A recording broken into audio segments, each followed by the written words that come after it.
প্রশ্ন ফাঁস ঘিরে মোদী সরকারকে লোকসভায় বিঁধলেন অভিষেক বন্দ্যোপাধ্যায়। পাল্টা তৃণমূল আমলে পশ্চিমবঙ্গে শিক্ষক নিয়োগ দুর্নীতি ও তার জেরে হাজার হাজার শিক্ষক শিক্ষিকার চাকরি যাওয়ার প্রসঙ্গ মনে করিয়ে দিয়ে কটাক্ষ করেছে BJP. Dreams of India's youth cannot be built on fear.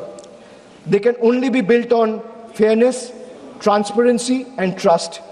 अन्याय की नींव पर भविष्य का निर्माण नहीं हो सकता है सर। टीएमसी की जब सरकार थी पश्चिम बंगाल में टीचर रिक्रूटमेंट स्कैम में सुप्रीम कोर्ट ने 27,753 अपॉइंटमेंट्स को कैंसिल करा गया क्योंकि उन्होंने उसमें फ्रॉड और मैनिपुलेशन पाया।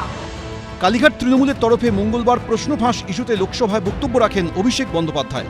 বিজেপি সরকারের ভূমিকার সমালোচনায় সরব হন তিনি। It is an admission that the NDA and the BJP government have failed. It failed to protect examinations. It failed to protect the students. It failed to protect the merits. So students are not asking for sympathy. They're asking for certainty. They're asking for one simple guarantee. If I study honestly for 2 years, let not somebody buy my future overnight. Is that too much to ask for, sir? প্রাথমিক থেকে high school, শিক্ষক থেকে শিক্ষাকর্মী, তৃণমূল সরকারের আমলে লাগামহীন নিয়োগ দুর্নীতি হয়েছিল। শেষ অবধি সুপ্রিম কোর্টের নির্দেশে চাকরি হারিয়েছেন হাজার হাজার শিক্ষক ও শিক্ষাকর্মী। বছরের পর বছর রোদ জল উপেক্ষা করে আন্দোলন করেছেন চাকরি প্রার্থীরা। তৃণমূল সরকারের আমলে পুলিশ তাদের পিটিয়েছে, লাথি মেরেছে।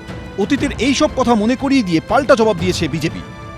পেপার লিক, এই একইভাবে পেপার লিক হয়েছে কংগ্রেস গভর্নমেন্টে, কেরালা সরকারে, আপ সরকারে, নন্দীগ্রামে গুলি চলেছে, সিপিএম আমলে বুদ্ধদেব বাবু ডিজাইন করেননি। 26,000 চাকরি গেছে, মমতা ব্যানার্জি, অভিষেক ব্যানার্জির পিসিমা ডিজাইন করেনি। সুতরাং বলা খুব সহজ, করে দেখানোটা কঠিন, যেটা আমাদের কেন্দ্র সরকার এবং আমাদের সম্মানীয় এক্স এডুকেশন মিনিস্টার করে দেখিয়েছেন। কারণ আমাদের কাছে আমাদের সন্তানরা সর্বপ্রথম, দেশ সর্বপ্রথম। কেউ প্রশ্ন ফাঁস নিয়ে সমালোচনা করছেন, কেউ চাকরি কেলেঙ্কারির প্রসঙ্গ তুলে পাল্টা খোঁচা দিচ্ছেন, কিন্তু দুই কাণ্ডেই ক্ষতি হয়েছে সাধারণ মানুষের। এগুলো কি কোনো দিন বন্ধ হবে না? ব্রতদীপ ভট্টাচার্য, এবিপি আনন্দ। সমস্ত আইনগুলোকে বুড়ো আঙ্গুল দেখিয়ে এই সরকার অভিষেক ব্যানার্জির অঙ্গুলি হেলনে আজকে পুরো অত বড় বড় দিঘিগুলো ভরাট করে দিল, আর পুরো প্রশাসন নিশ্চুপ। আরও মামলার প্যাচে অভিষেক বন্দ্যোপাধ্যায়। সেবাশ্রয় এবং করোনা পরীক্ষার পর এবার জমি হস্তান্তর সংক্রান্ত বিতর্কে জড়ালো অভিষেক বন্দ্যোপাধ্যায়ের নাম।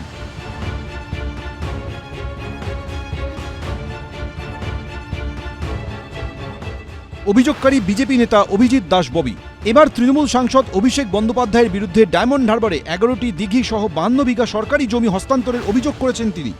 জমিটা হচ্ছে 52 বিঘা, সেই জমিতে 11টা বড় বড় দিঘি ছিল, পুকুর না দিঘি। সেখানে ক্লজ ছিল যে ফ্যাক্টরিগুলোতে এক্সটেনশন করতে পারে, কিন্তু কখনো কমার্শিয়াল কাজে করা যাবে না। অভিষেক ব্যানার্জি 2014 সালে এমপি হওয়ার পর 2016 সালে একটা মডিফাইড ডিড তৈরি হয়, সেখানে ক্লজগুলোকে কেটে দেওয়া হয় এবং ওখানে লেখা হয়, যেখানে লেখা ছিল যে ফ্যাক্টরির জন্য এক্সটেন্ড করতে পারবে, তো সেখানে লিখে দেওয়া হয় যে কমার্শিয়াল পারপাসে ইউজ করতে পারবে, বিক্রিও করতে পারবে। অভিযোগের পক্ষে বিজেপি নেতা হাতিয়ার করেছেন এলাকায় বেশ কিছু স্যাটেলাইট পিকচার। 2013 সালে এপ্রিল মাসের 30 তারিখ তখনও পর্যন্ত দিঘিগুলো ছিল। এটা হচ্ছে 2014 সালের স্যাটেলাইট ছবি। সেখানটায় বসে বসে এই 2016 সাল দেখুন, তখনও পুকুর ছিল, তখন ভরাট সবে শুরু করেছে এগ্রিমেন্টটা করার পর অক্টোবরের। এইটা দেখুন, এই 2024 সমস্ত বিল্ডিং তৈরি হয়ে গেল। 52 বিঘা পুরো গ্রাস করবে এরা। বিভিন্ন ক্ষেত্রে তাকে টার্গেট করে কখনো পুলিশ, কখনো সিআইডি, কখনো ইডি, কখনো সিবিআই, কিছু না কিছু তো চলতেই থাকছে এবং মামলার সংখ্যা যে যা পাচ্ছে মামলা দিয়ে আসছে। এবার প্রথম থেকে অভিষেক বন্দ্যোপাধ্যায় যে স্ট্যান্ডে ছিলেন, তিনি যা যা বলেছেন আজও তিনি সেইগুলোই স্পষ্টভাবে বলেন। আর বাকি অভিযোগ করলে তো হলো না, তার সঙ্গে তদন্ত, তথ্য, প্রমাণ, তো সেগুলির বিষয় আছে। এর আগে মাটি চুরি, ত্রাণ দুর্নীতি, সেবাশ্রয় নিয়ে অভিষেক বন্দ্যোপাধ্যায়ের বিরুদ্ধে জমা পড়েছে একের পর এক অভিযোগ। এবার বেআইনিভাবে সরকারি জমি রিয়েল এস্টেট সংস্থাকে হস্তান্তরের অভিযোগ। হিন্দল দে, এবিপি আনন্দ। এবিপি আনন্দ, এগিয়ে থাকে, এগিয়ে রাখে।